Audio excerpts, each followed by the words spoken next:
माझं नाव इंदुमती श्रीराम आहे. उपासना केंद्र कालिना आणि 2001 पासून येते मी. 23 वर्ष झाले येऊन. बापूंचे भरपूर अनुभव आले मला, छोटे छोटे मोठे पण आले. औरंगाबादला आम्ही गेलो होतो लग्नाला. तिकडून येताना आमची बॅग हरवली. म्हणजे आम्ही पेरू घ्यायला गेलो, आमचा मुलगा पण आमच्या मागे आली, गाडीत बॅग सोडली आणि तो पण आमच्या मागे आला.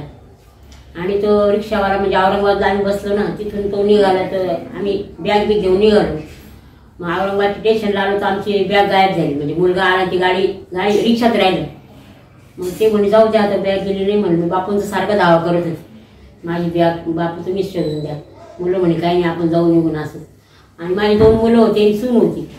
मग तो मुलगा एक मुलाला ठेवला, आम्ही दुसऱ्या दिवशी ये म्हणलं बॅग. मग खूप स्टेशनला शोधलं आम्ही. मग गाडीचा वेळ झाला यायचा, गाडीचा वेळ झाला आणि मग त्याला आम्ही ठेवलं, घरी जा म्हटलं. मग आमच्या वहिनीला मी फोन केला का असं असं आमची बॅग हरवली. तर ती आमच्या भावाची मुलगीने तिला वर्णन केलं की ते कानामध्ये बाळ्या होत्या. आणि आम्ही तुमच्या घरापासूनच निघालो. घरापासून निघालो तर त्याच्या असं बाळ्या होत्या कानामध्ये. आणि सगळं वर्णन केलं मी त्या रिक्षावाल्याचं. आणि तिने ते बरोबर शोधून काढलं. बापूचा धावा चालूच होता. आणि मग ती बॅग सापडली. मग ते घरी जाऊन विचारलं सगळं आहे का तुमचं सामान? म्हणे आहे.